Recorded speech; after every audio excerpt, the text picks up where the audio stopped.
Marvellous. So hopefully everyone is comfortable with that, and that's the basis with which we're running the meeting. So, have we any apologies, Fen? No, but Brendan will dip in and out as he can. Okay, splendid. Okay, and I presume we're quorate as well. We are, yes. Lovely. Okay, so we need to approve the minutes from the last virtual meeting.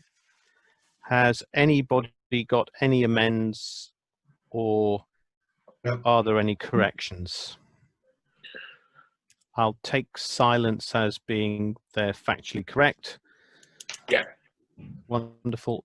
Anything that needs discussing from the extraordinary meeting on the 16th? Yeah. No. Okay. I think we're covering it all in tonight's meeting, aren't we? I think we are. Declarations of pecuniary interest by members or the clerk. Anybody got any interest in anything on the? No, none. No. Right. Great stuff. Right. Item 5, discuss the management overpopulation of rabbits on Presswell Field. Now, the issue we've got here is that Presswell Field, of course, we've been getting grants from, is it Natural England? Rural Payments Agency. Rural Payments Agency, and how we manage things and keeping it semi-wild or wild.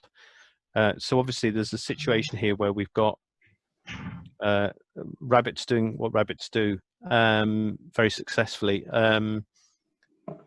But that presents a problem, but equally in terms of how we manage it, we have to be mindful that we don't want to cause issues and that we're not well aware of, or that threaten the grants and things like that. So what information have we got on doing something appropriate? Shall I give you a quick update? And if you could.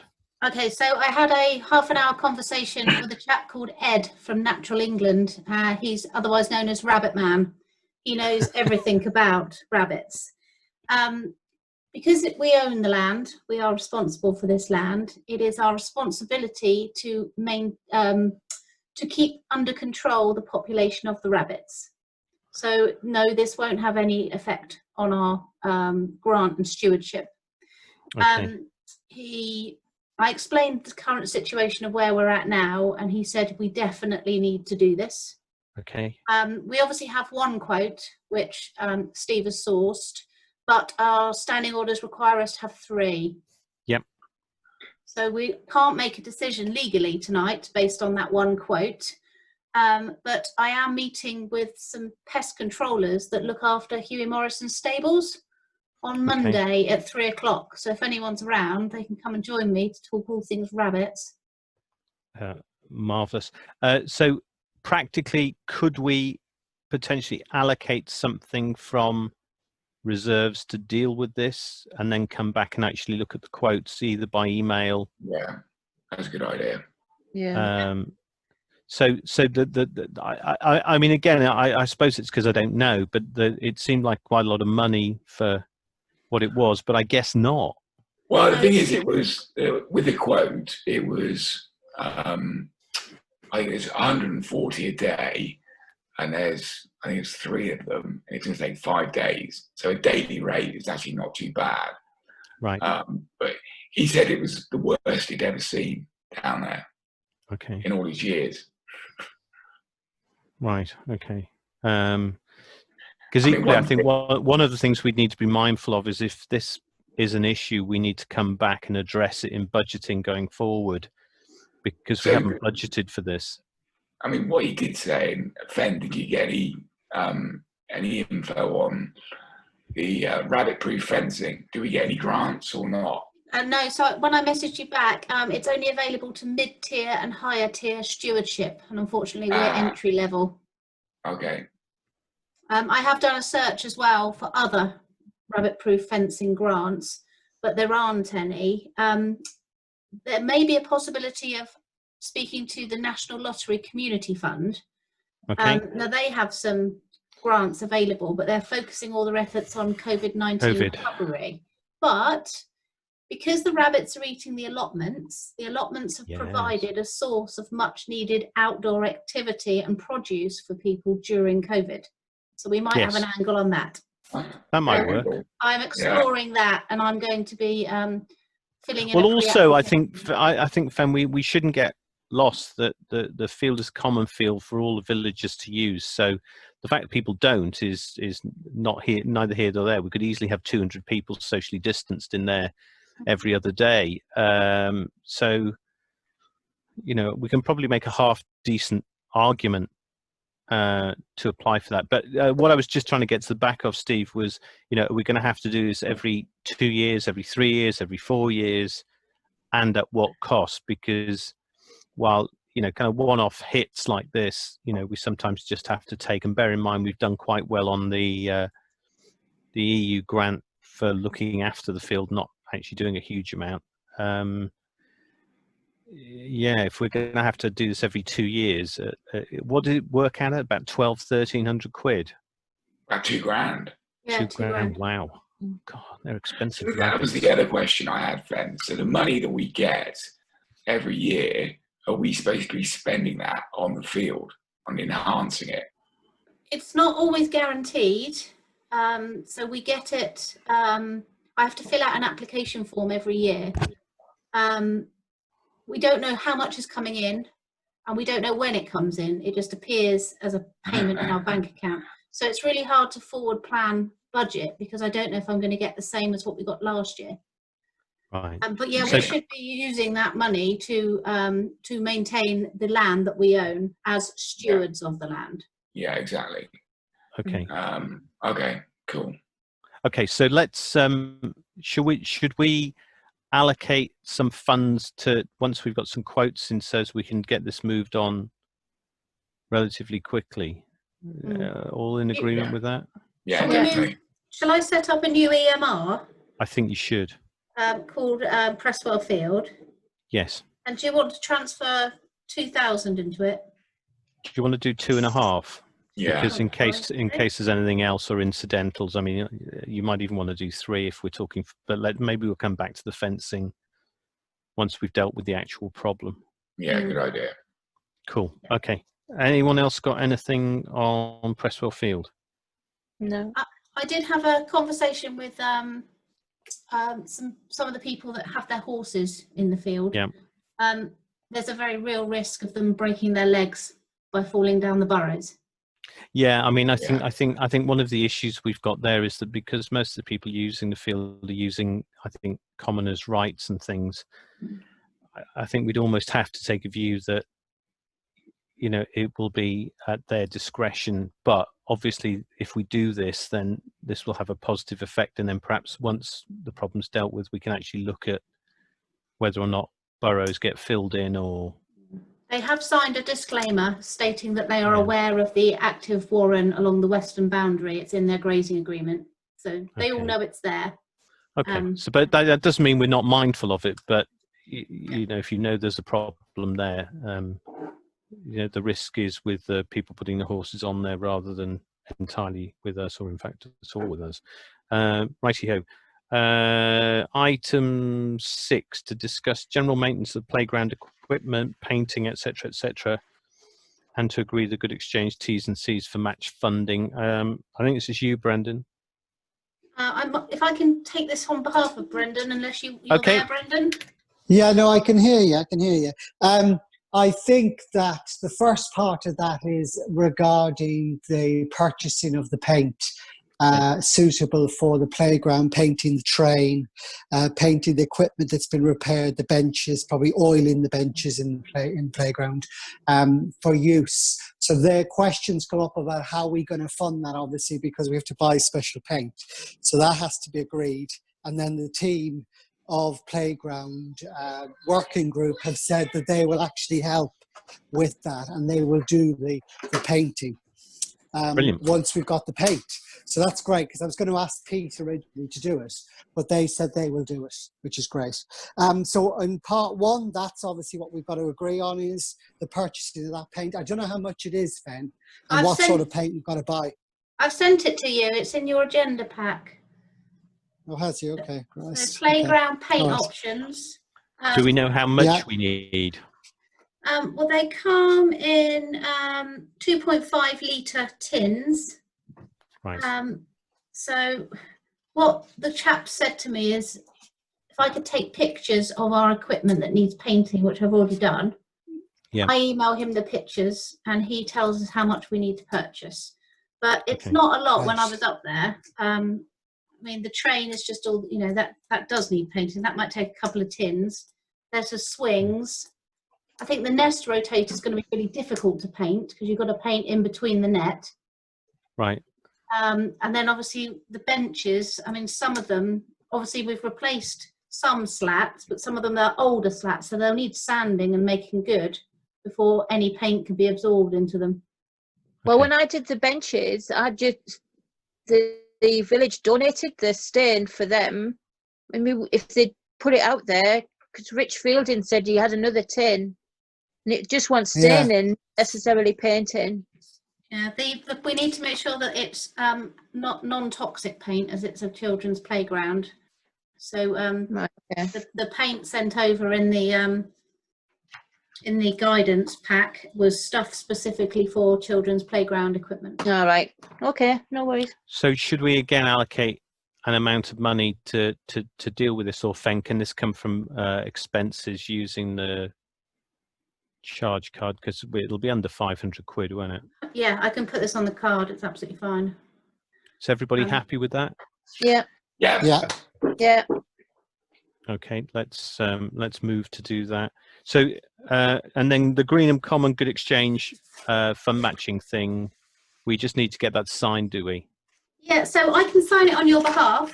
Okay. So it's just that you're happy. But Fran, is that- that not linked to the? Brendan? Has he gone? Can you hear me? Yeah, sorry. Is that linked to the defibrillator? I thought that piece. No, this is the playground. Okay, have we done the documentation for Jill for the defibrillator? Yeah, done ages ago. Oh yeah, because she queried that last time, so I'm really checking. Okay, fine. So that's done and dusted. Yeah, so it's this is just the T's and C's about the £5,000 per application. That it's valid for 12 months, 1-to-1 ratio. It's just the usual T's and C's really. Publicity, that we cooperate with them, with public relations, and it's just, yeah, it's basically a legal document that says that we will work with them if they can help us with this project. Have they sent us over the direct debit document as well, or is that already in existence? Casey and I have done it already. Okay, great stuff. Great stuff. So anyone got any objections to us signing that? No. No, not at all. No, okay, so I'll take that as read. Item 7, to discuss the emergency response group's work in the community post the end of shielding at the end of July and how this could work as a new normal. I think this was something we were just really keen on, that the response we got from the emergency team was absolutely remarkable. You know, it really is incredible when the community gets sort of behind things, what can genuinely be achieved, and often far exceeds, you know, what the professional services sometimes deliver or can deliver because of the limitations they've got.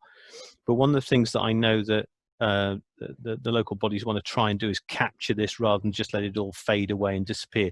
Now, obviously, flood prevention was where we'd originally started from with the group.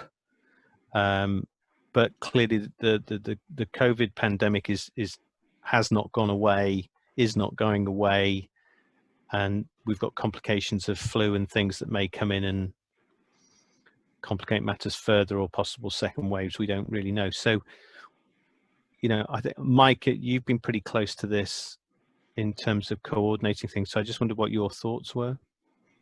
So yeah, I agree, Andrew. The response from the team was excellent. I think we were up to 30 or more people at one point, all on the group.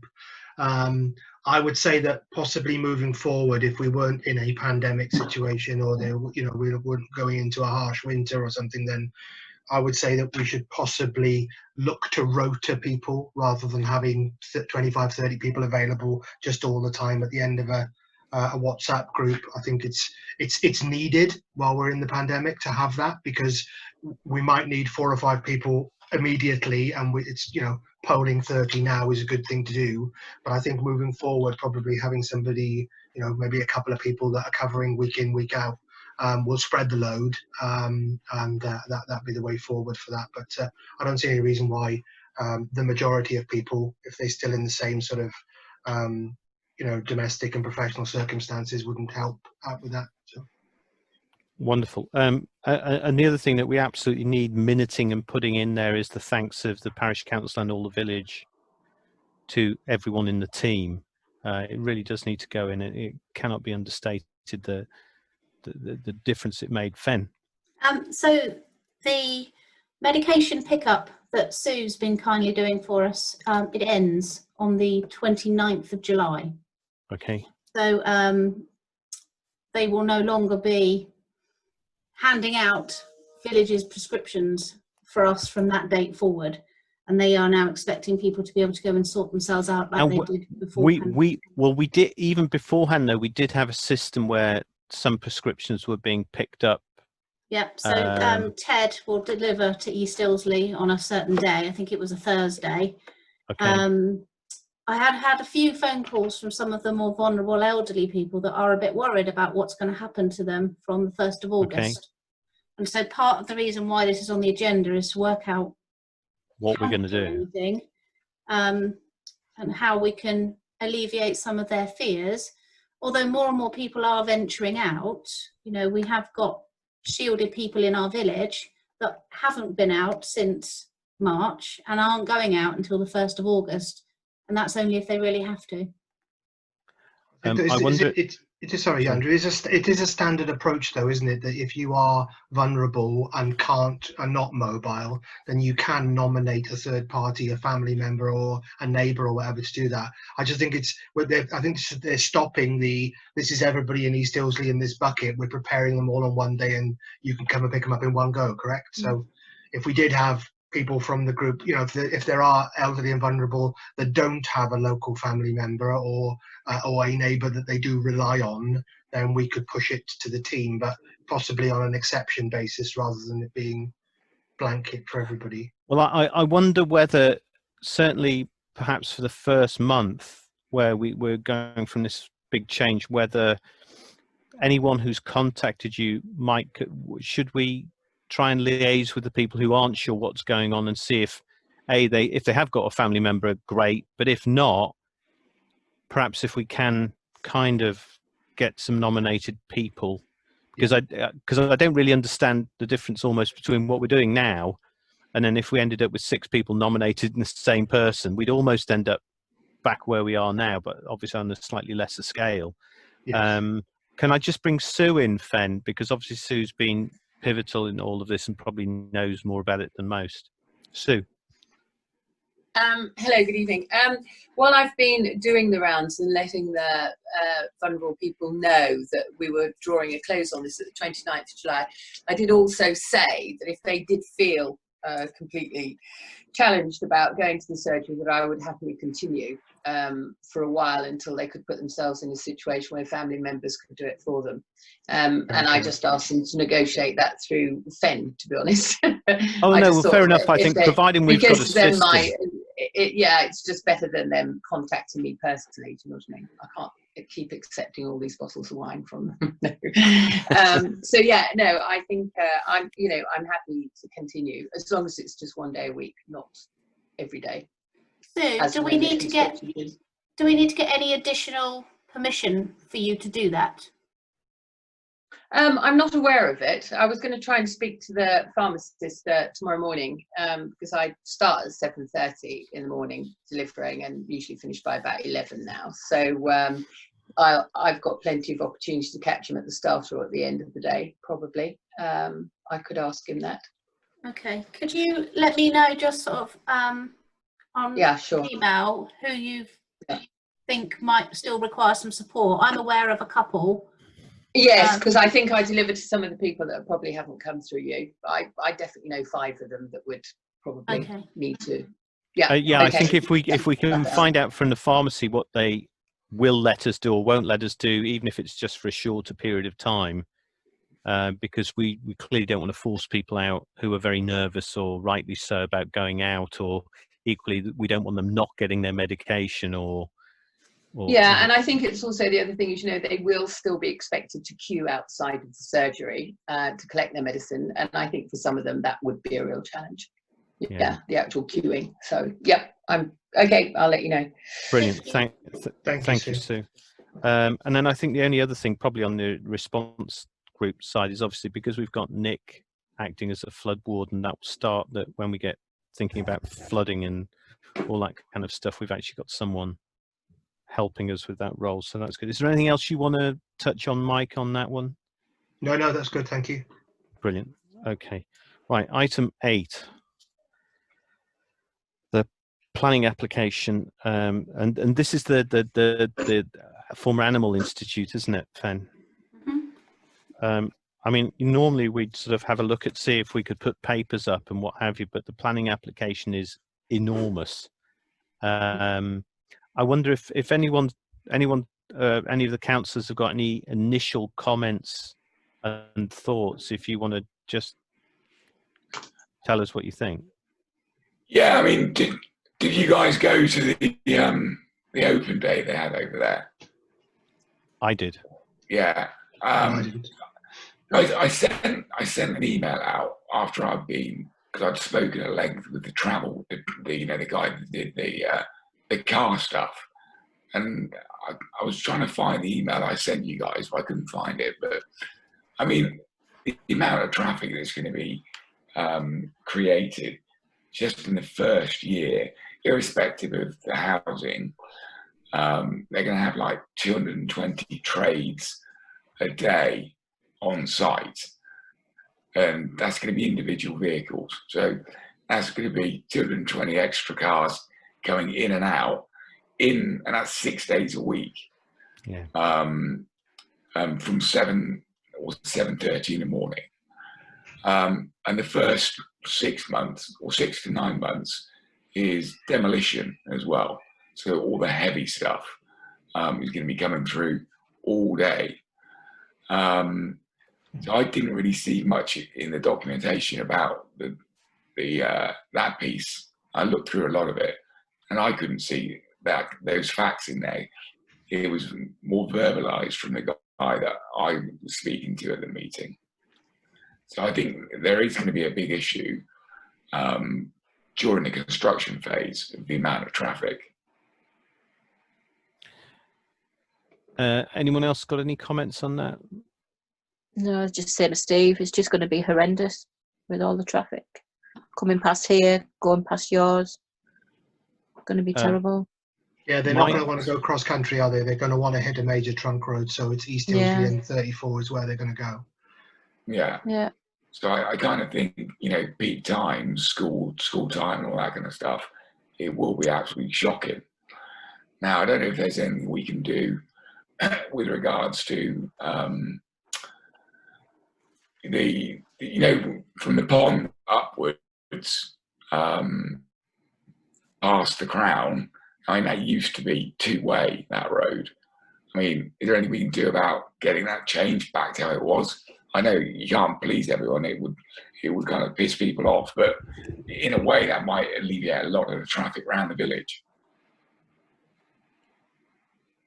I don't know what's available or what we can do.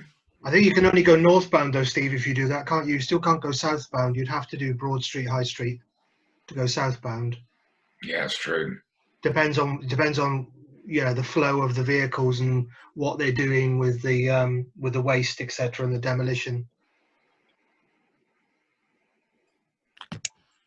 Yeah, there doesn't seem to have been a great. I mean, I think the thing that probably disappoints me the most about this whole application is that on nearly all the applications of any similar of any kind of size, we've at least had the people who are proposing to do it to come and meet with us and discuss things and listen. And I think one of the things that really kind of shocked me a bit was that they've made very little attempt to come and do this, even though a large proportion of the traffic, both that they're creating during the construction and also what we'd be left with once the houses are up, is coming this way. Yeah. So I'm, I'd have to say I'm pretty disappointed with them that they didn't feel it important enough to even come and talk to the parish council and the village in the first place, and expected everyone to go to their event. Also, it's a government department essentially. You know, Yeah, because I read the bit about getting developments built in AO and OBs where other people can't. Yeah, they can do what they like.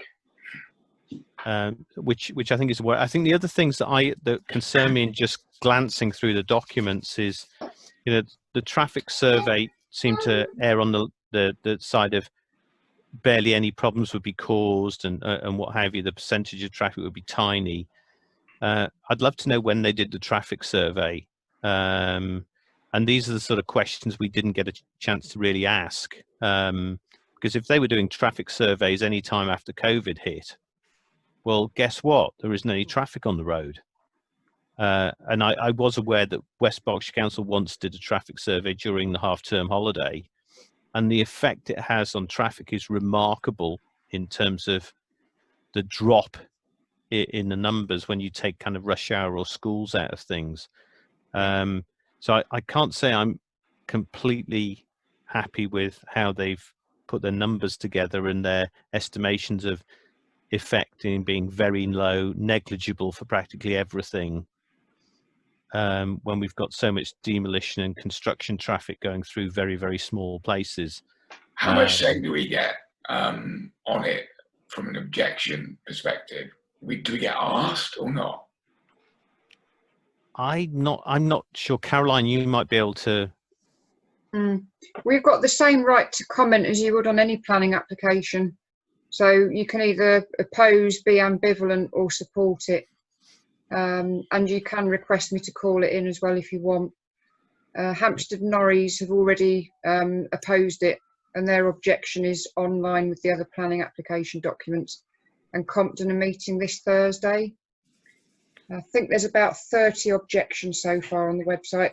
With regard to the transport, I'm just looking online at the moment. The transport assessment, according to this, was done in November 2019. Okay, so at least it wasn't affected by that. But it's a very lengthy document. It's 700 pages long. And at the beginning, there's lots of charts saying that no traffic goes through. But then as you scroll down, there's quite a lot of traffic. So it looks at a 12-hour period, and you've got 569 cars going through. So I think you probably have to make an assessment and say, if there's 250 houses, how many cars are they likely to have, and how many journeys are they likely to generate in one day? And how does that compare as a proportion with those statistics that they've got in their traffic survey? Yeah, I struggle to find that. So I don't think they've in any way, shape or form made that obvious, or effectively they've tried to say it's not a problem, because I noticed there's lots of places saying, oh, the junction's got plenty of capacity, there's never any queues. Well, yeah, but if you're judging how a traffic system in a village works by the length of a queue, perhaps you're doing it wrong. But I think, sorry. My view, Sorry, actually, Andrew, if I could just jump in, or could you, Mike? Yeah, no, go ahead, Brendan. So my overview is on this is absolutely, Caroline, call this in, because it is a huge, huge, monumental difference this will make to our community, because the cars ain't going Hampstead Norreys way, and they're not going to go Aldworth way, trucks. They're coming Ilsley, they're coming to East Ilsley, they want to get on the A34. So we are the ones that are going to take the brunt of this. Probably at least 90% of all traffic is going to be coming our way. So this needs to be a much wider community engagement piece from us here in the village, as well as you said, Caroline, Compton and Hampstead Norreys. But it should be called in. This is huge. This is absolutely huge. And I think the other thing that I kind of got a thread through was, you know, all the initial assessments were basing this thing around this 140 houses, but there's lots of vague language in how they potentially can take it up to 250. And of course, every time you stick an extra house in, you probably get anywhere between 1 and 3 cars, which does have, you know, a dramatic effect. And I noticed Compton sent us over that quite useful critique. They've employed someone to go through the application and pull bits apart. And the common thread I took from this was that the application is vague. It's vague about all sorts of things, you know. And if you bear in mind, we've got flooding in Compton already with the capacity of things we've got. So, you know, flooding's an issue, traffic's an issue, potentially, I suppose, employment. And the fact, you know, it is still an AONB, it's still a conservation area, and they are slamming all this construction traffic and long-term traffic without offering. I didn't see a great deal of mitigation, and I noticed that, you know, they're claiming that the cricket pitch they're very kindly not building on is some incredible amenity, even though they're knocking down the pavilion and not putting anything, you know, in its place. So they effectively take that out of the equation in terms of any kind of sporting activity realistically. So they didn't seem to be offering a great deal in terms of positivity, in terms of community, you know, either involvement or assets, or, you know, not offering. I couldn't see anywhere where they're going to build a new school or something, or new GP surgery necessarily. But I'm still just appalled that they didn't feel it was necessary to just come and talk to us. Yeah. And I think I use the words contemptible because that appears to be their approach, and that's what should go back to Western area planning, is that the starting point for anything on this scale, I think it's not unreasonable to get them to come and actually, rather than just do one giant jamboree that suits them, to actually come and talk to the parish council and the villagers who are going to be most affected by it. So I agree with Brendan. I think we absolutely should call this in. I see no reason why we wouldn't object to this in the strongest terms, if only partly because they didn't bother to come and talk to us to say, what are you going to do? What are the mitigations? Are you aware of, you know, the issues that we've already got with traffic, with speeding, with blind corners, etc., etc., etc., children crossing without pavements, you know, all the stuff that we're well versed with.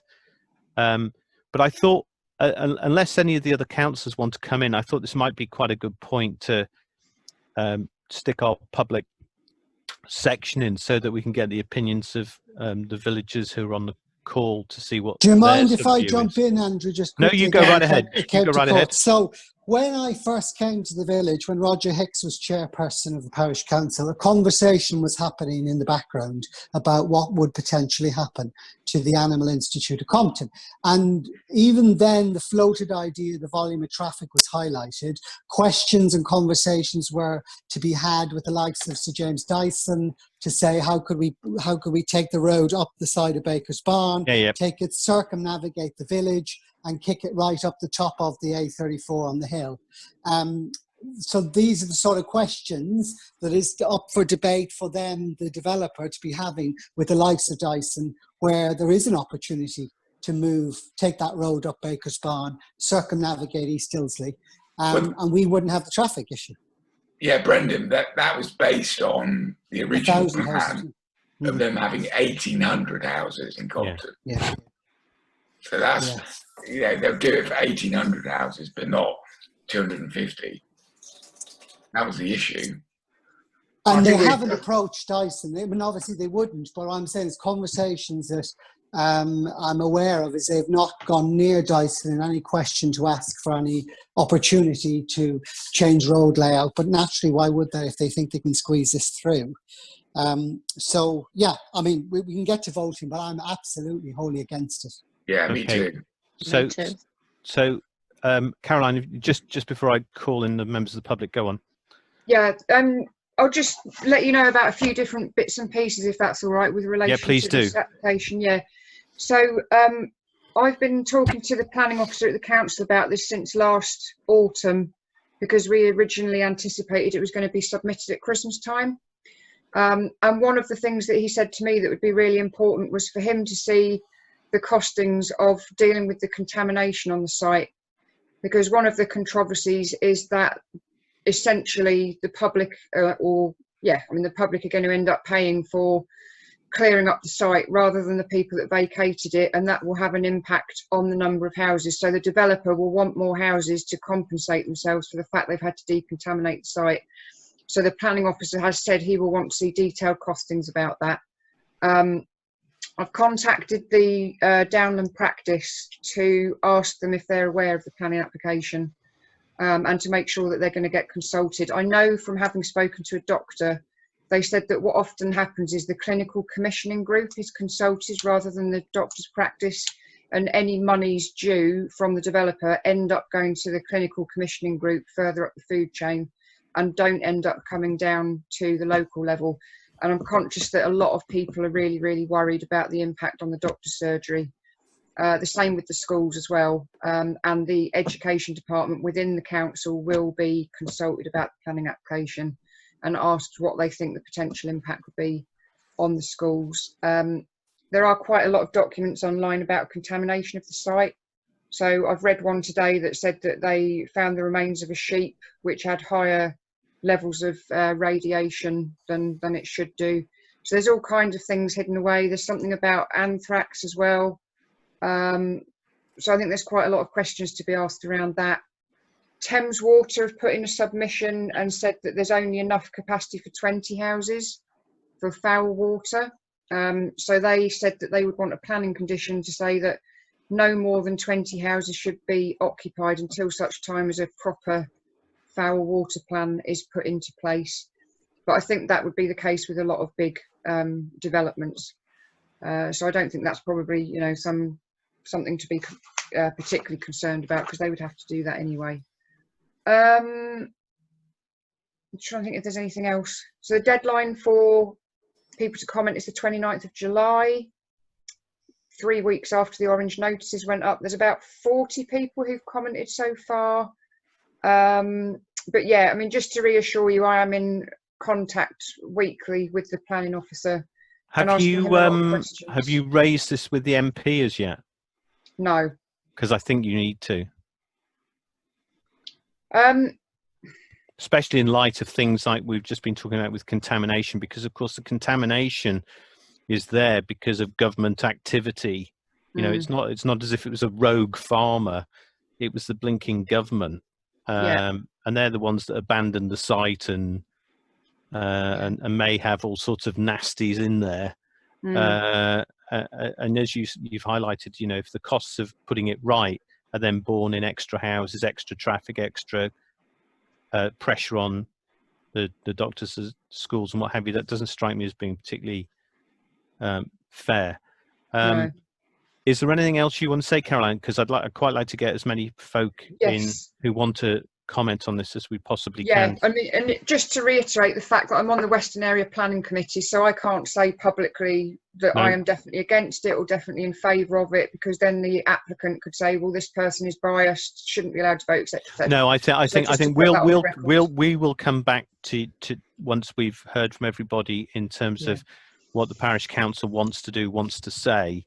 But Fen, if we can just open it up to anybody who wants to comment, and sort of for 10 minutes or so, see if we can get some views from folks in the village. Do you want to stand down for 10 minutes? Well, I almost don't, because this bit should be noted. So if we run out of time and we're still going, we might stand it down. But let's keep going officially. Okay. Can you wave if you want to comment? Anyone without cameras on, because we can't see you? Or can you put hands up, which is in the chat thing, isn't it? Is it in the chat, or how do you put your hand up in this thing? I think it's only in Teams, Andrew, you can do that. No, you can definitely do it in Zoom as well. Okay. Click on participants and you get a column of everyone's name and it says raise hand at the bottom. It does. Yeah. Oh, Harold. Yeah, sorry. Well, I wasn't going to say anything, but I couldn't let the opportunity pass with no one saying anything. But to be clear, this Pirbright is a government. It was a government institution, right? Yep. And as I understood it, the site has been bought by Homes England, which is also a semi-government institution. So, I mean, it's basically the state that created the problem and is now trying to, get out of a problem or get out of a hole. Or do something positive. So one of my favorite expressions is, how do you eat an elephant? And the answer is in slices. Now, when it comes to traffic in this area, and when it comes to destroying areas of outstanding natural beauty, etc., we have an item closer to home, which is a little bit more manageable because we're not dealing with the state, we're just dealing with a vacuum oligarch. And I think when it comes to traffic issues, we should start there. So if we could score a victory on the bison, on the beeswax Dyson development at Ilsley Barn Farms, we put down a marker that will be picked up by the media, and they will know that in this area, even a smaller development, like what is proposed by Dyson, will be resisted and will be overcome. And this, I think, would be a good platform to build a media campaign against what is this horrendous plan for Compton. I mean, the Thames Water are in there with 20 houses, that's a good start. And by the way, the idea that anyone's going to build a bypass, up whatever it's called, the economics just for 250 houses, that's never going to happen. So it might be a good sort of kind of whatever panacea for some, but that's not realistic. So one needs to fight these things, but one needs to choose the enemy in a timely fashion. End of story. Thank you. Anyone else want to comment? Any hands anywhere? Stuart? I muted myself. Hello. Hi. Again, I didn't come with the aim of saying anything. I agree with Harold that we've got a kind of a step on the way to this. And you will be aware, surely, that even the Dyson application is quite a handful. You know, the amount of hours that villagers have put in order to try to address this much smaller application is a huge task. For that reason, I haven't even begun to look at the other development. It may well only be 250 houses. The guys that build these things, it will be a small development for them. But we're not talking about a matter of kind of, you know, tens of thousands of pounds investment like Dyson have done. You know, this is a serious thing. And if you guys think that you want to do anything other than make an insignificant comment on it, you're going to need some sort of professional guidance,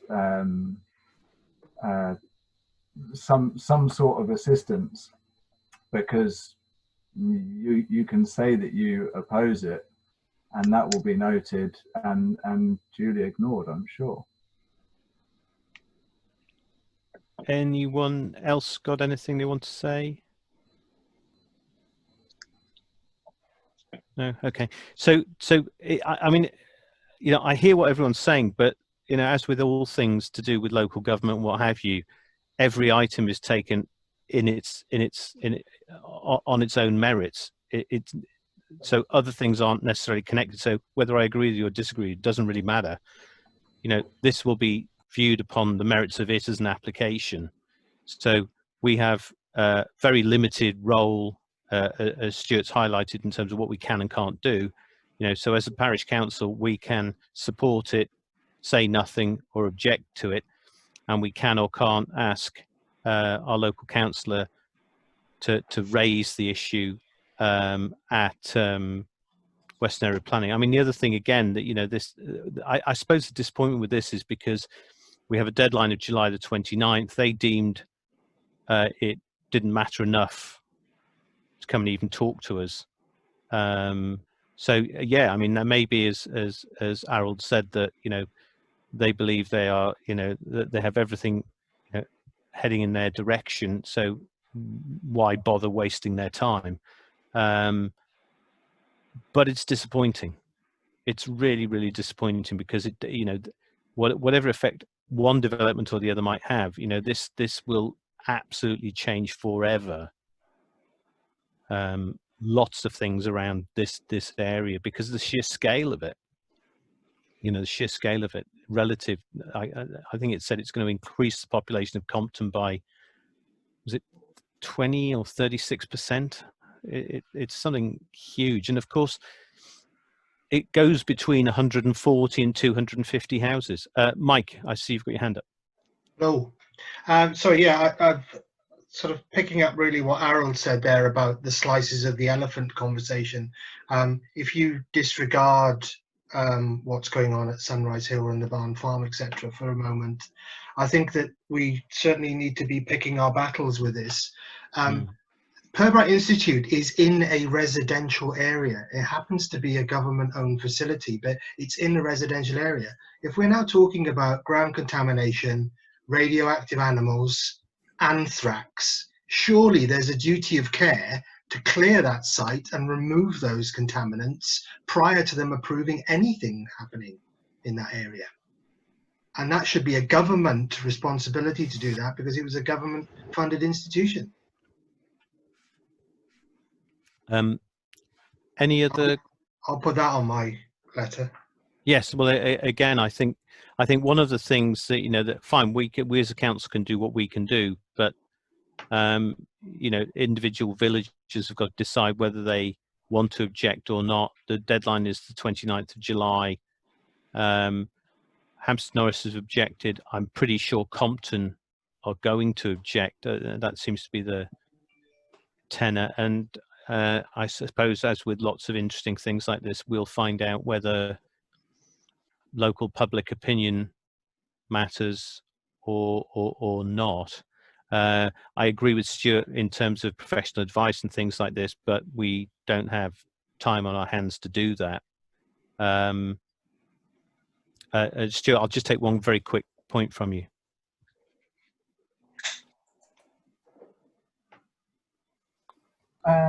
I just have a question for you. If the parish council is strongly opposed to this, what actions can you reasonably take other than making an objection? Will you mobilise? Will you attempt to increase the visibility of this? Is there any of that, or is it just you say your piece and you see who else responds? I think that's, you know, down to the council to decide whether or not they think anything else should be done. I mean, I think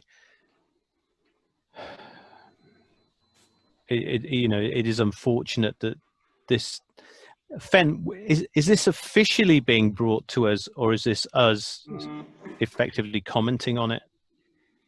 So originally it wasn't officially sent to us. It was only sent to Compton. But then it was circulated to us. So But this is the first opportunity we've had to. Yeah. So with 3 weeks till, you know, the close of business. Yeah. We've spent more time talking about the bends on a horse's gallops in Compton that I'm still not entirely sure where it is. And it does somewhat show the vagaries of the planning system, and the problem is we're sort of at a point of it. I'd love to say we were important and what have you, but I'm pretty sure everybody now realises that as an institution, the parish council is singularly unimportant in terms of how decisions are made and what have you. I think we should certainly ensure that the deadlines and what have you are on the Facebook page, the website, and what have you. And I wonder whether other councillors feel, you know, this is something where we should potentially officially write to the council, to our MP, and raise some of the issues that Mike and various other people have raised. Definitely. Yeah, definitely. Yeah, absolutely. definitely. I think there's some fundamental things here that need to be resolved. So that's got to be the only way to go, to try to raise the awareness in the area around because of course one of the other options we have which would to some degree bring in some of the other points made earlier, is of course if we're objecting to this, we can potentially contact the media and say, well, look, you know, we've got traffic as an issue full stop before you even start with this. But the only thing I would like to say is the decision that's going to be made about the Dyson thing is going to be made in accordance with planning protocol. So it's whether or not, you know, the work that's gone into that is going to have an effect on the Western Area Planning Committee, firstly. And then if there's an appeal put in, it goes to the Secretary of State, I believe. So yeah, so I think we probably should write to both the MP. I think we should raise it with the local media, that both traffic, both developments, but especially, you know, the points that Mike's raised about the people who've created this problem and should be dealing with it before they even think about building 250 houses. The government. Yeah, because I mean, if we pose, because what I was thinking is if we pose the traffic argument and they say, actually, we will find some money somewhere in the coffers and we will fund a bypass and the traffic won't go through East Ilsley, it's still going to destroy Compton. It could still, you know, risk lives of animals, children, whatever, if there are these contaminants in the ground, etc. So fundamentally, it shouldn't go ahead. Well, again, because the you know, the vehicles that are taking this contaminated soil and God knows what else will be trundling past everybody's houses. Yes, yeah. And we know how careful demolition trucks are in how they drive and worry about their loads being spilled. So, yeah, Fen. I was advised that any kind of contaminated soil, if there's any wetness, it has to be dried out on a friendly farmer's land. So if there is any soil that is wet and contaminated, that could be spread out over farmland in Compton, edging towards our village, drying out so they can legally transport it, because of course they're not allowed to drip it up the road. No, but even just you notice with the construction traffic going through already, the amount of stuff that gets dropped off the back of lorries anyway. But you know, if it happens to have, you know, a nice dose of anthrax in it, you don't need too much of that to start having some major effects. So getting back to, I suppose, the official business, can I ask the council their views in terms of supporting remaining neutral or objecting? Objecting. Object. Object. Object. I'm objecting as well. And I don't know, are we allowed any comments in the objection thing? We are. Yep. Because I, you know, as I said, we can list the duty of care, we can list the traffic issues. I think, you know, I do want to sort of say, you know, we're very disappointed that we weren't initially even put on the list for this to come to us, because had this come to us 6-7 months ago, or however long this has been talked about officially, that might have made, you know, so on one hand I'm sort of slightly dissing Homes England, but if they don't think they have to go and talk to another village, well, even less so, why would they, you know? So I think there's an error in West Berkshire Council's planning department's decision not to send it to us, and I think that should be either highlighted or put in the email that goes with it. And then you know, and anything else which I think anyone else would either like to add or email on, because we'll need to get this in relatively quickly, I guess, Fen. 16th of July is our deadline. Wow. So we've literally 29th. got 29th is the official, but I presume we've got to get it back. Yeah. 16th of July, yeah. So if anyone's got any other suggestions from the council who of anything else that can go on there, but I think all the points that have been raised are valid. We can do what we can do, and then I think we should also draft a letter to the MP. I think we should draft a letter to the press and get that out before the 29th. Harold, let me bring you in one last time on this. Only to say that we found ourselves a little bit, I don't know what, on the wrong, different sides of the argument when it came to Sunrise Hill. But when you see what Sunrise Hill residents and thereafter the village has managed to arouse of emotions and commitment, that same effort built on the platform of a credible and competent parish council would be a wonderful boost for the Compton community, who will obviously also be resisting this. And we go past the planning tight timelines now, forget about all of that. Then thereafter is the campaign through media and politics, etc., to stop this insanity from happening. And Compton will look to us for support. And I hope we can then find a united village built on the parish council with Sunrise and other supporters to make some impression here. That's yeah, thank you.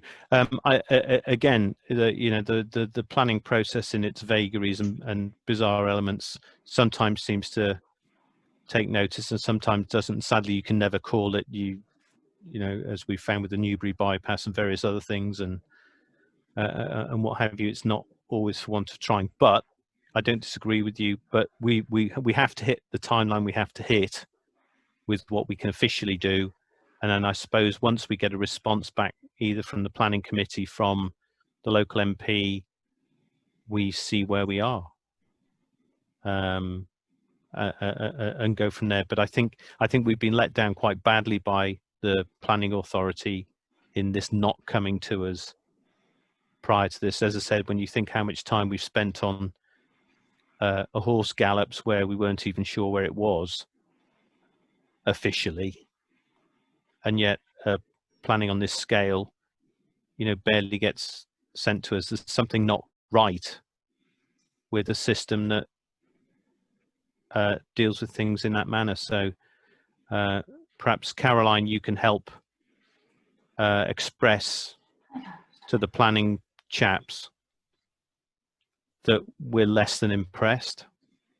I mean, to be honest, the planning officers have done what they have to do, which is send the orange notices to the agent and get them to put it up. And but who decides which villages get to discuss something?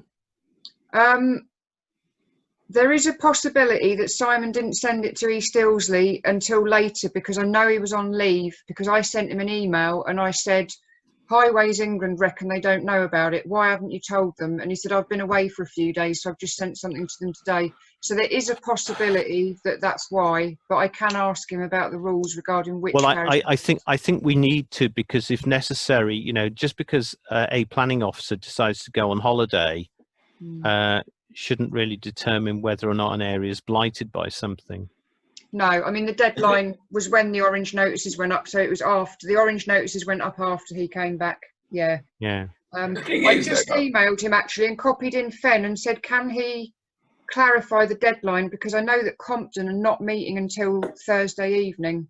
So if the deadline for parish councils is Thursday, they're going to miss out on commenting. So I've asked Simon Till, the planning officer, to confirm the deadline. Can you see that on my screen? Yeah. That's that I know that was his original deadline, but because the agent did not put up the orange notices in time, there might be a variation.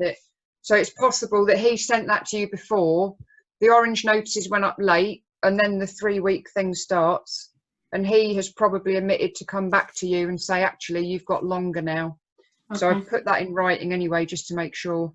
Thank you. Also, Carol, I just want to raise the issue that I spoke with Dave Oldis on the parish council in Compton probably 3 years ago about this, and obviously they've been having discussions for a long time on the project. Why weren't we involved? I mean, I think that's kind of the point I'm making. It's not just purely about this actual application. It's why was all the engagement only done in Compton with people where you had to go to it? Yes, we got the odd notice round, but everyone had to go to them. And I just think it's contemptible that on something of this size, as I said, we've had people discussing Gallops have had more interaction with the parish council and the village than a development on this scale. And I think, perhaps we'll put this in our letter. That's a good point. Because you can only obviously get people behind things when they know about it, and equally if there are mitigating factors, we need to hear them. We haven't, and we can't ask the developers questions because they're not here. You know, I could even ask, why aren't they here tonight? Yeah, exactly. It's pretty poor show. I'm emailing Simon again now about that.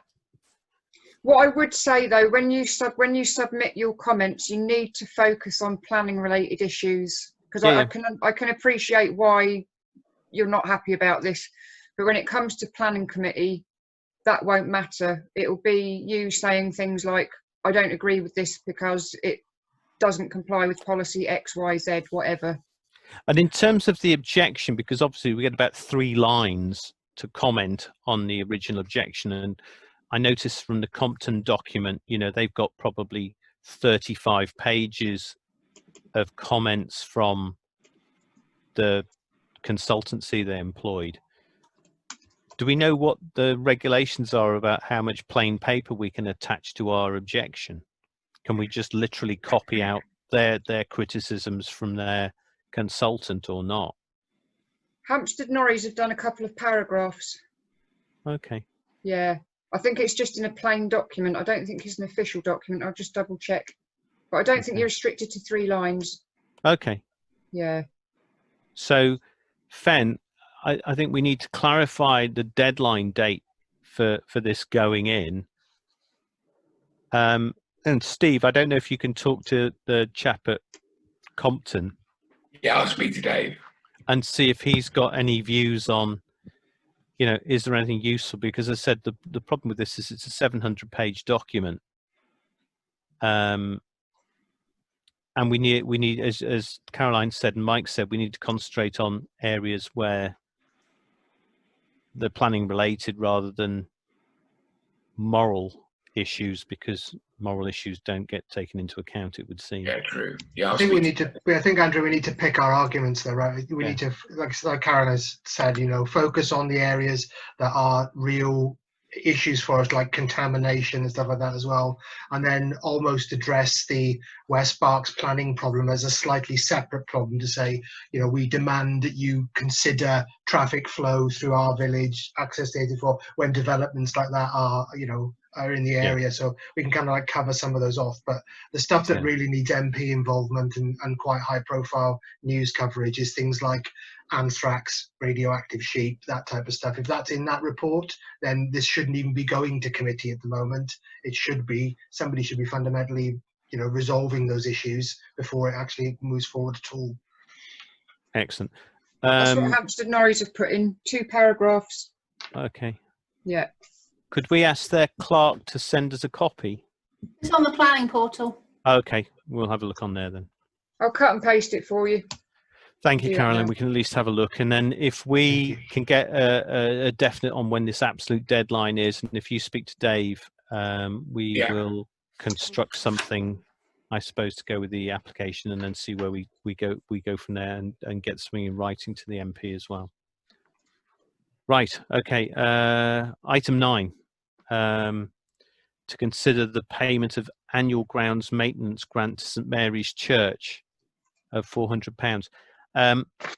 This appears to have been something that we did do for a very long time, that we were then relieved of. Is it now coming back?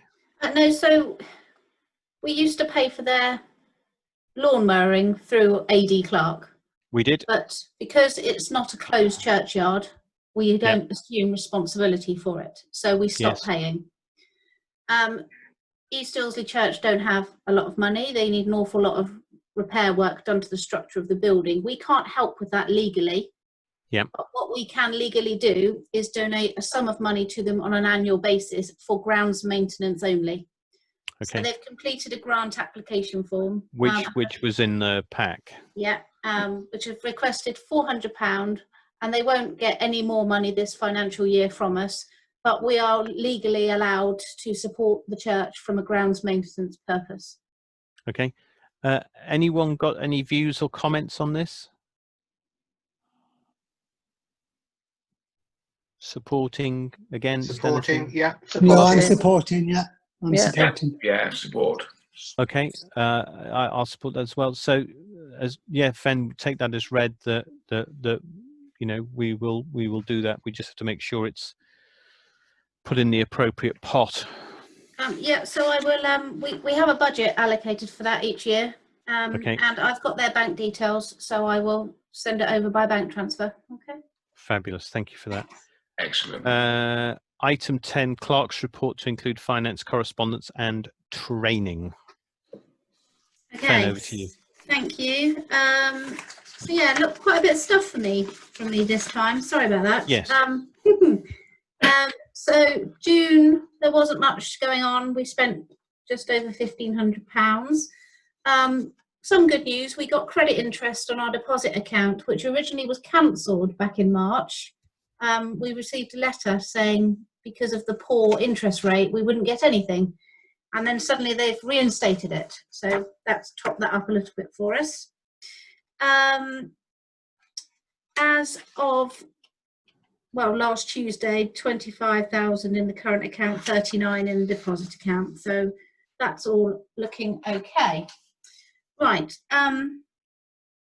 Off the back of that, we need to talk about our general reserves versus earmarked reserves. So could we just refer to the recommendation document that I sent you this afternoon?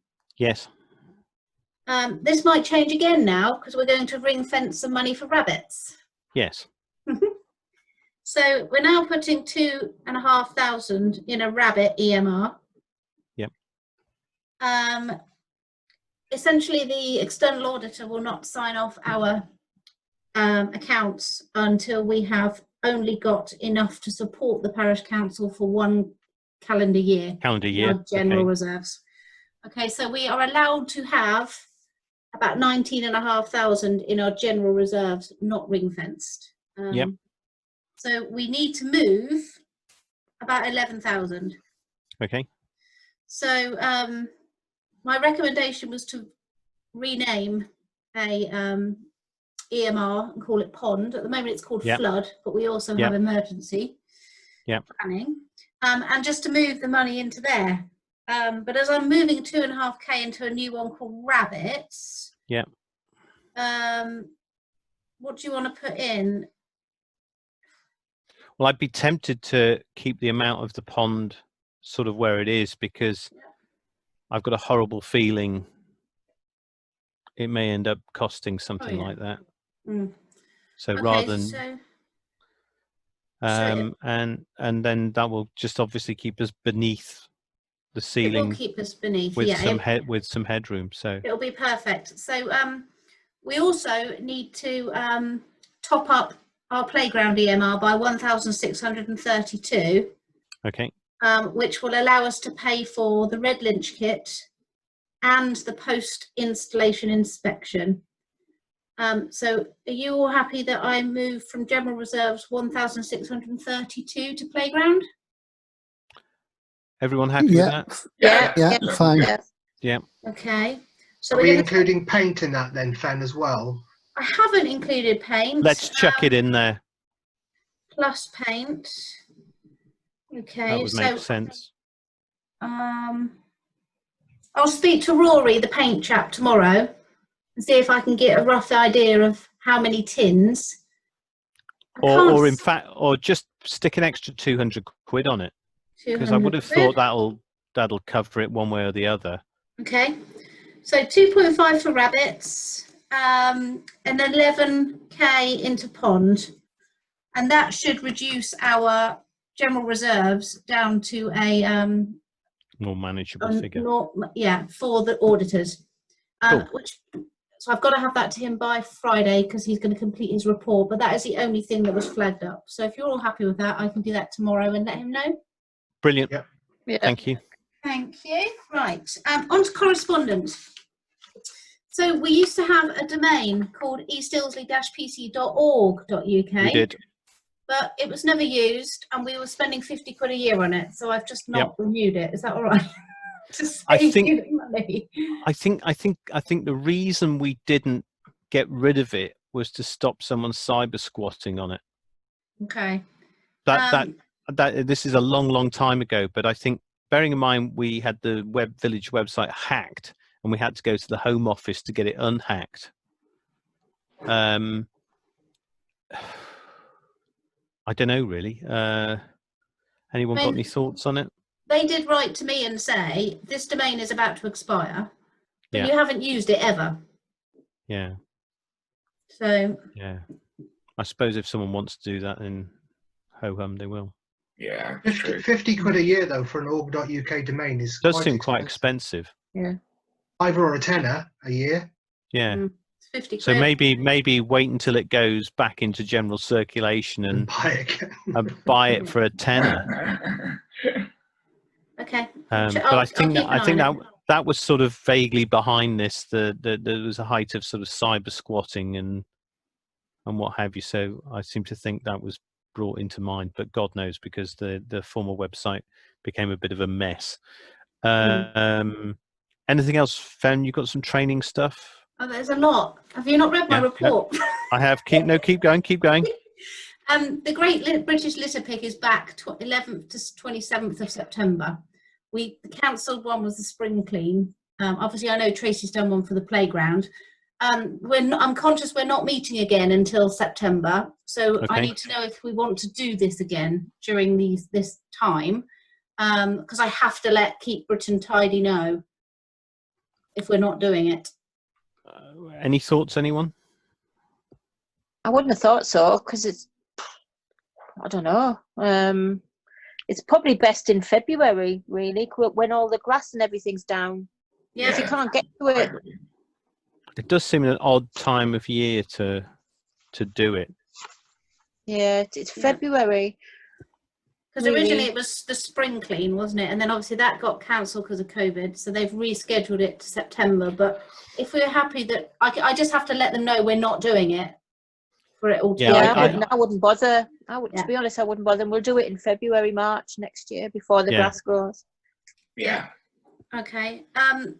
So Good Exchange fundraising project. Within a week, we've gone up to £330 donations. Excellent. So that's doing really well. Just to let you know, I'm keeping on top with the thank you messages. So each time a donation's coming in, I'm thanking them on the dashboard. So that's all okay. Nick Watkins is now officially our flood warden. I've let West Berkshire know, but I haven't had a response from them. But I was aware that there were some email issues in the council. Right. IT tech problems. So that may be why. I've got a meeting with Nick on Monday. Okay. So hopefully we can start moving things on with the pond. Brilliant. But, that's all good. Has anybody had a look at the website, the new website? Yes, I thought it looked really good. Yeah, there's a few things I don't like, but yeah, generally it's not bad at the moment. Yeah. Anyone got any major comments that I can go back to them with? Stuart's got his hand up, if anyone else hasn't. Can you unmute? So I think every time I unmute myself and we do it at the same time. I tried to get on the website today and I couldn't get on it. I don't know if it's patchy or something. I tried it on a computer and on a phone and I couldn't get on. That's really odd, because I think Sue said she had problems as well, but I logged on my phone and on my laptop and got straight in. So I don't know. Have we got, is he building it as we go sort of thing? Well, this is all in the background. We're still running on our WordPress Joe Cox one. Oh, okay. So you think the WordPress one possibly might be faulty, because there has been quite a lot of WordPress updates recently. Yeah, and we're running out of storage. Yeah. The test site is working. Yeah. Yeah. So Fen, I think in the meantime, though, we've got to have a functioning website. So if you can take a quick look. Well, it was working at 7:30 tonight. Okay. Mike, can you get onto our regular website? Yeah, have a look.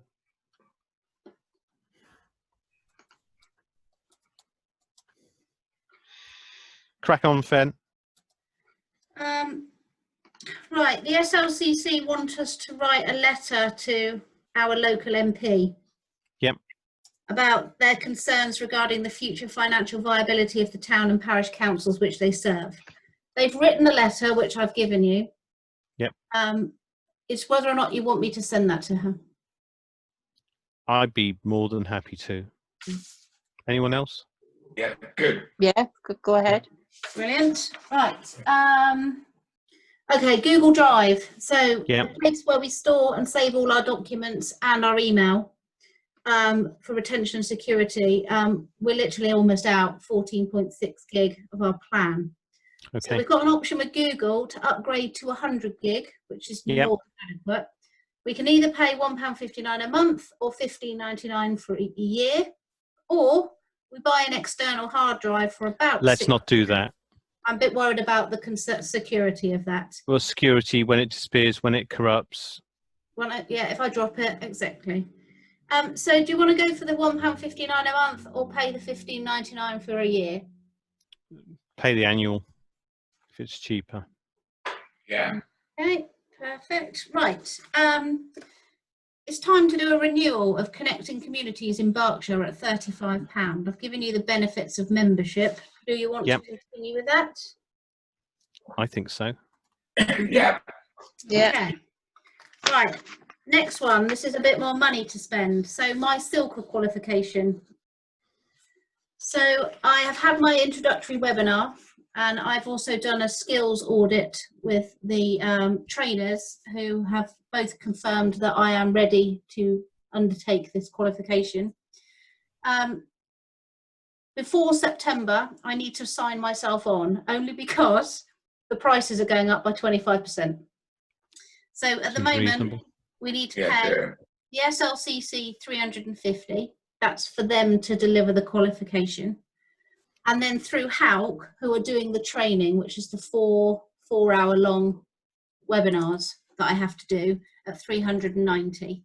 So we're looking at £837.50 for me to do this qualification, but we will get £97.50 back through that. Cool. So are you happy that we pay for the qualification for me? Yes. Yes, Yeah. I am. Yeah. Okay. I'm fine with that, Fen.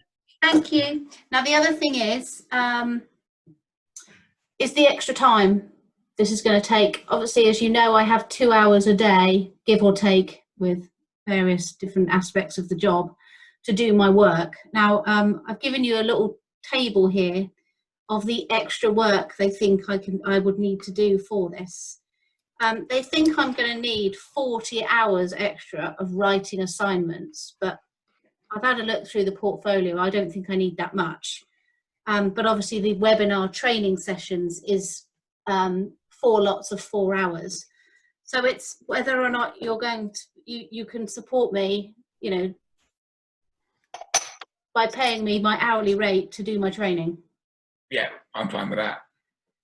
I don't have an objection to that, because this will mean we get towards the gifted, whatever it's called, council, don't we? General power of competence. General and quality power of council. competence, and we can Sounds brilliant. invade countries and all sorts of things. Excellent.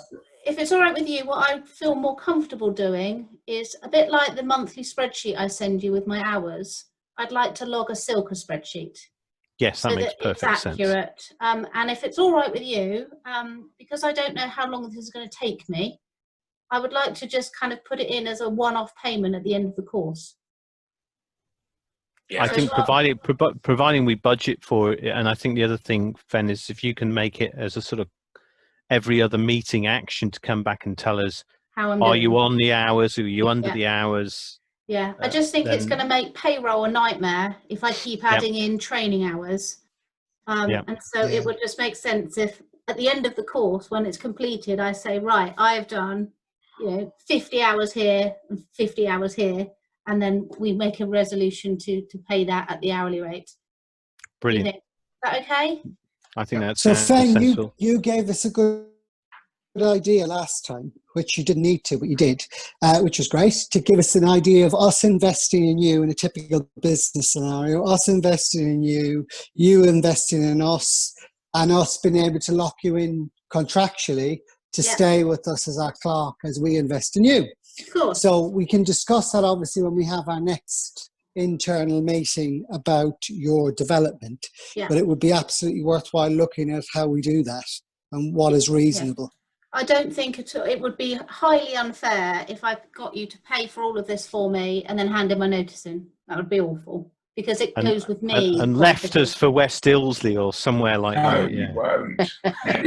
I wouldn't do that, but I think it's worth writing something into the contract to say that you need to stay with us for a number of years, 50, I don't know, however many. Okay, thank you. Finally, one last bit of expense. I'm sorry about this. This hideous book is my Bible, and we're Yes. on, Oh, I know, the grand yellow book. yes, the Charles Arnold Barker. Everything's in here. We're currently using edition 7, and version 12 is coming out in September, and I will not be able to complete Silka without it. It's £115 to buy the book. So I was just wondering if, when it comes out, could I please Of course. buy it? I don't mean to sound Macabre-like, but the publishers are really good at selling these to 12,000 different parish councils who look at it once every 4 years. Is there any I use kind it of... every day. Oh, okay. Yeah. I just wonder whether there's any horse trading to be done with you and Sarah, or sharing it, or... I don't know. I use it every day, but it Okay, is actually out of date. There are acts and schedules in there that are no longer viable, or even have gone through Parliament.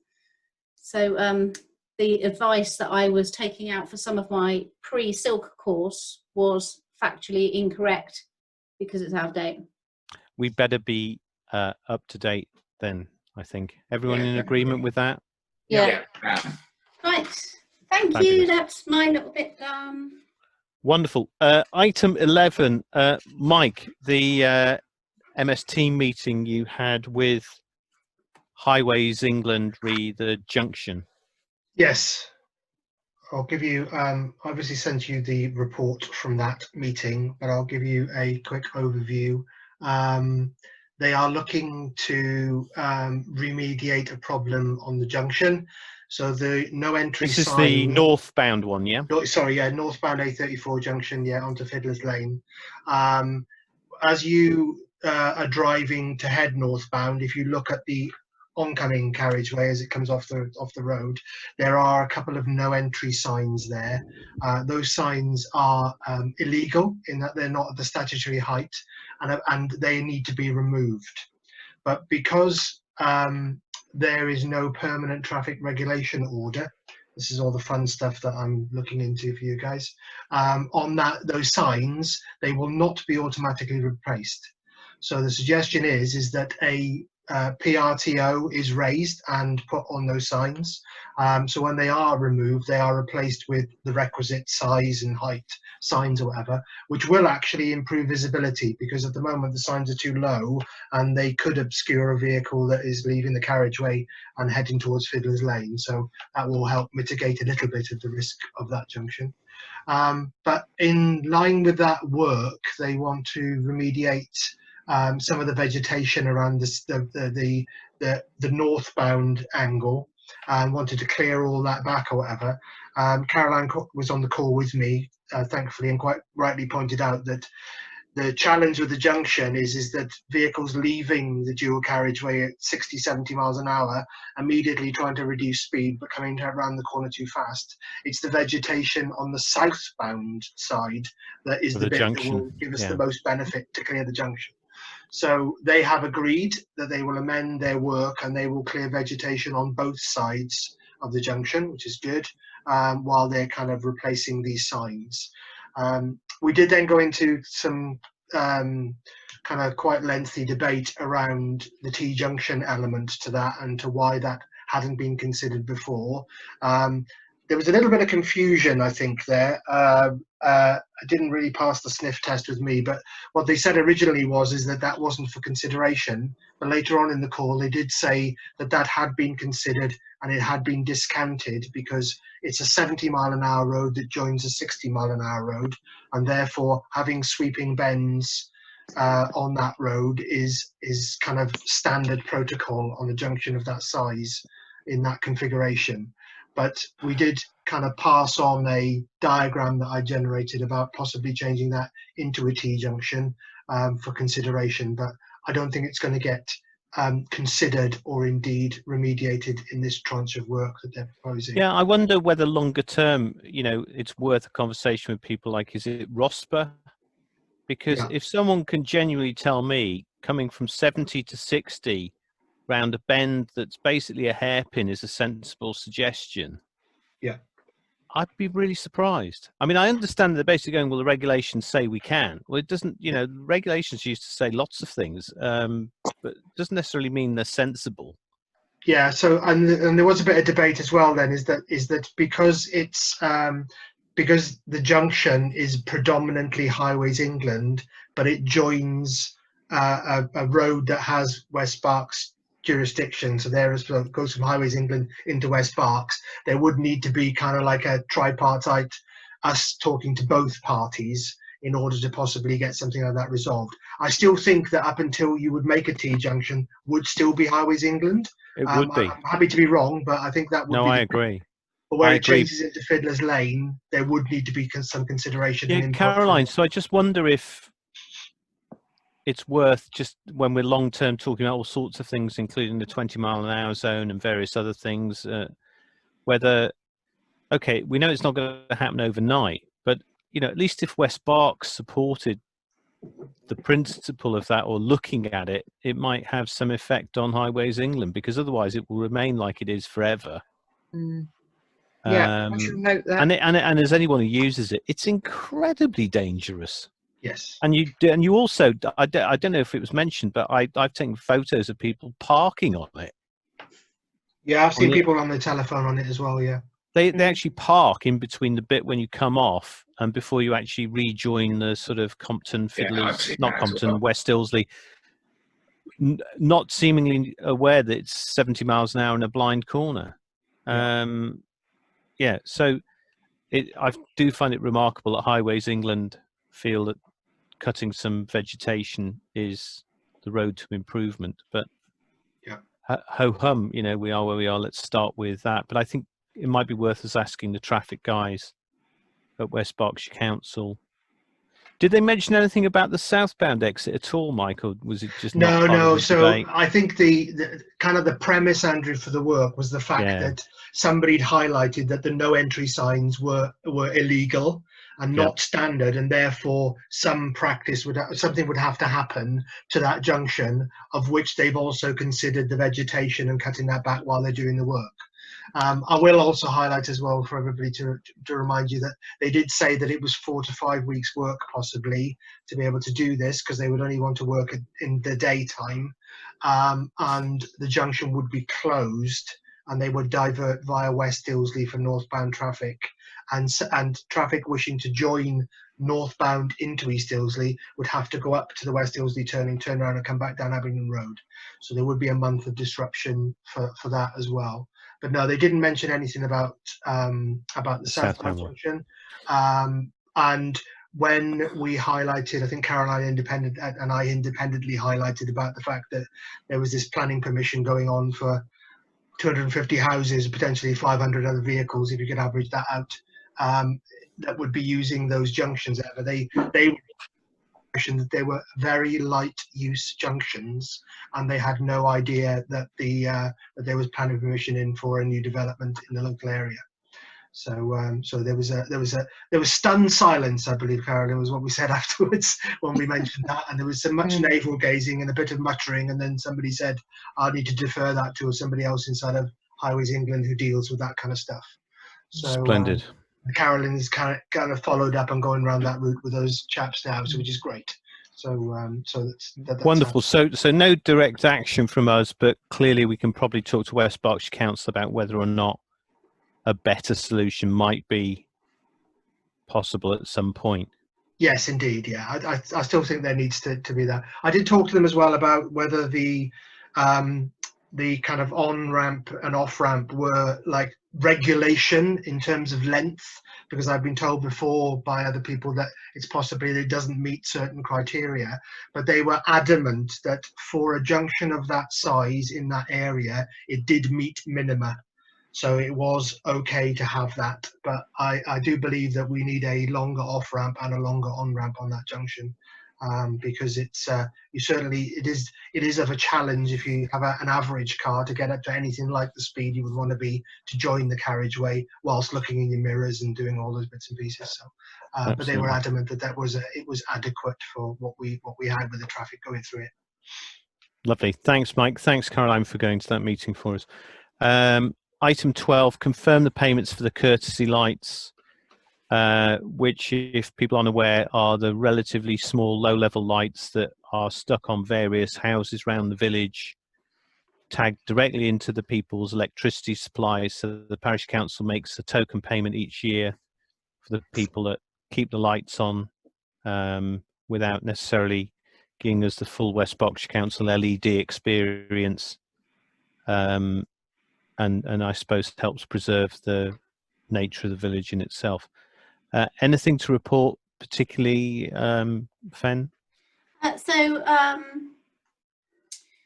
Graham has kindly fixed a couple of lights that weren't working. One was up by the playground. That person does not require payment this year because he didn't let me know, and I'm not up there in the dark, so it's only just been resolved.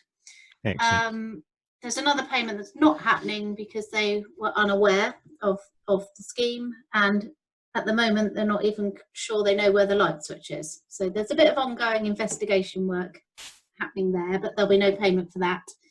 I do have somebody that has not responded to any of my letters. Snail mail letters, it's not email, it's through the door, named. I think last year we did a check and the check was cashed. So I don't know whether for this particular person, should we just write this one check? But I am worried that they're in a vulnerable category, and I don't know if they're going to be wanting to go to the bank. So don't quite know what to do with that one. Perhaps what you could do, Fen, is write to them to say, it's this time of year to do this. Do they want to check, or do they want us to pay it directly into their bank account if they send us the details? That's what they've had from me, and I didn't get a response at all. Oh. I mean, I could, next time I'm in the village, I could knock on the door, see if they answer. Or equally stick a stamped addressed envelope perhaps in with your letter. Yeah. But I don't know. Okay. Yeah. And everybody else that's on the list of payments have confirmed that they are working, they're switched on. Most people's are on a timer. Bulbs are checked and maintained regularly. And I have got all of those people's bank details saved securely on a file. So I'm going to pay them by bank transfer to make us a bit safer and them. Brilliant. Thank you.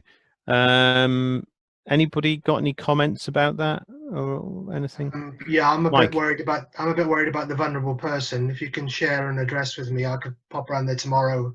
We should try to knock the door and see if they are okay. Yeah. And then if they do answer the door, we can have the appropriate conversation. But I will ping that to you securely. Okay, thanks, Mike. Lovely. Thank you, Mike. I think that's the last standing item. Shall we have a quick 5 minutes of any public comments or questions? Because we're not. Can I? Oh, Caroline. Sorry, Caroline. Would you like a report from your district councillor? Of course we would. Okay. So the Baptist Chapel, people have been asking me about this. I've had some correspondence with Fen, who's very usefully dug into a few documents. It transpires that there were no planning conditions about how the graveyard would be treated during the period of construction. Now, how that came to pass, I don't know. It was called into Western Area Planning Committee, so I've asked the clerk at the council if they can share those minutes with me from February 2019 to see what was actually discussed at the committee and try and get to the bottom of why there were no conditions. So according to law, there's nothing to stop people who have relatives buried there going into that graveyard from now till eternity to go in there. So that's fine. But obviously people at the moment are really, really concerned about the fact that lots of building materials have been dumped on top of the graves. But planning enforcement have said to me that because there were no conditions about that, there is no action that they can take at the moment to stop the builders doing that. But I understand from Fen that the builders have said that they're going to rectify that situation quite quickly. I haven't shared that information with anyone yet because it literally came through just before the meeting, but I'll put an update on Facebook because I know there are a lot of people who are concerned on there, which actually I'll do once I get these minutes from the planning committee, which hopefully will happen tomorrow. Yeah, I just wonder equally, Fem, whether there's a letter to be had to the Baptists who sold the church, because I'm kind of surprised they didn't have any caveats in with the sale. It's to do with the disused areas of burials. There's an act on it, and when they sold the building and the land, they got rid of any kind of responsibility to it. In this act, which I read today, which was really thrilling, it says that the ownership of those immediately transfers to the owner of the property, but that person could, at their own expense, look at exhumation and re-internment in another suitable area. But yeah, it was pretty grim reading, very expensive. And I actually spoke to my other boss, Wayne, the Reverend. These kind of things, even though they're Baptist Union and we're Church of England, the rules are the same. And they could look at interring them into East Ilsley's church's graveyard, but there would be obviously concerns with they were Baptist, do they want to be in a Church of England consecrated ground? But also it's very, very disruptive for the families of the relatives. Yeah, I mean, the other thing I did just want to quickly comment on was this was discussed at quite a few meetings about whether or not the village had any interest in actually buying the Baptist church, and we put it on as the asset register as an area of interest. So we were offered it initially as a potential community space, and in fact some of the reserves were earmarked just in case the village decided it was interested. But when it actually came to the meeting, I seem to remember there was absolutely zero interest from anyone in the village in the village purchasing it, being involved in anything, developing it, anything like that at all. So hence we waived any interest in doing anything with it. And of course, if the Baptists didn't put any codicils or caveats or anything like on the graves, then the developer's perfectly within their rights to operate within the law.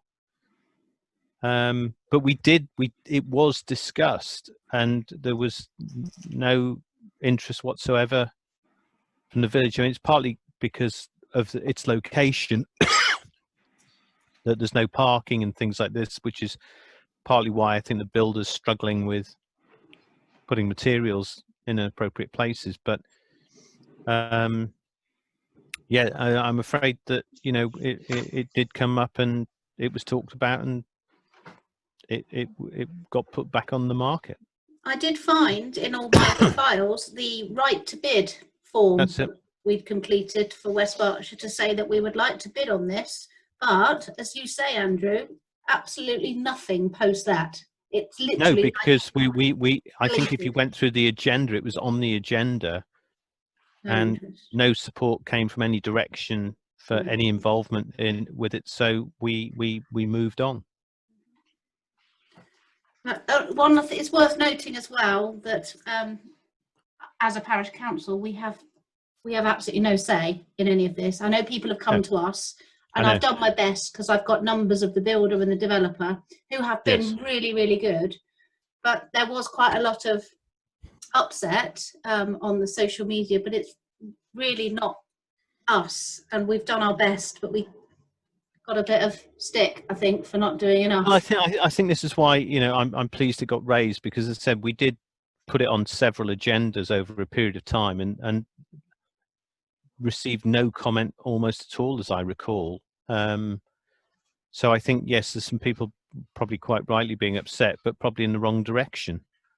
You know, because if anything, it should be the Baptists and the planning people who haven't put any any codicils or anything on how the graves should be treated. So I did call the Baptist Union today. They're only in Didcot. They're all working from home and they haven't transferred their phones. But I have sent an email to the General Secretary to see if I can get a little bit more info about when they signed over with that building. And whether they did put anything in with the sale. Because it's bizarre that in London there's all sorts of strange things you find in deeds of you can't turn terraced houses into pubs and things. From 100 years ago. So it just struck me as a bit surprising the Baptists didn't make any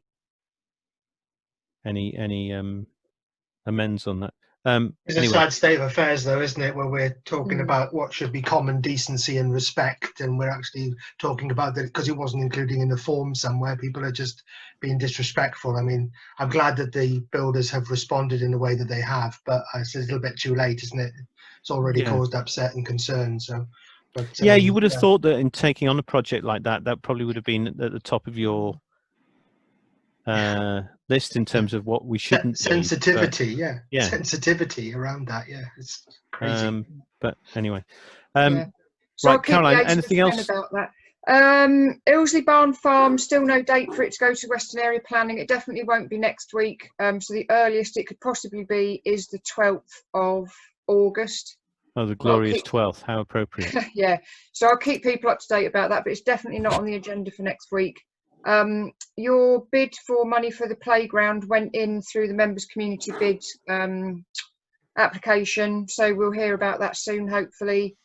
You're probably aware that the Prime Minister announced some changes to planning regulations, and I've forwarded you the questions that I've sent to Executive later this week, asking Hilary Cole for reassurance about that. Because there's things about being able to increase the height of your building by just consulting neighbours and that kind of thing. So I'm just like imagining people building skyscrapers. So I'm just asking for reassurances about what parish council and district councillor rights will be in the future about challenging these things, and will we still be able to call things in. The council environment strategy is going to go through executive on Thursday. And they're going to be announcing a bond that people can invest in for solar panels locally. So they would get a return on that. And it would be a way of them getting involved in becoming carbon neutral by 2030. So there will be more information about that on Thursday. And the orchard, I've got a key now from Andrew to go and water the orchard. But I don't know if Stephen's still there. Do I need an Allen key? Do I need an Allen key so I can get the tap on? No, because you go to, there's actually a tap there. Okay. And I don't need a special Allen key? No. No, okay, fine. I'll get on and do that. But we may need a rotor for watering the orchard at some point. Cool. Caroline, I've got a spare key. So Andrew, shall I give you a spare key so you've got your own? Well, yes, because if I've got to sign minutes or anything, then we can do Bridge of Spies exchange of minutes and keys.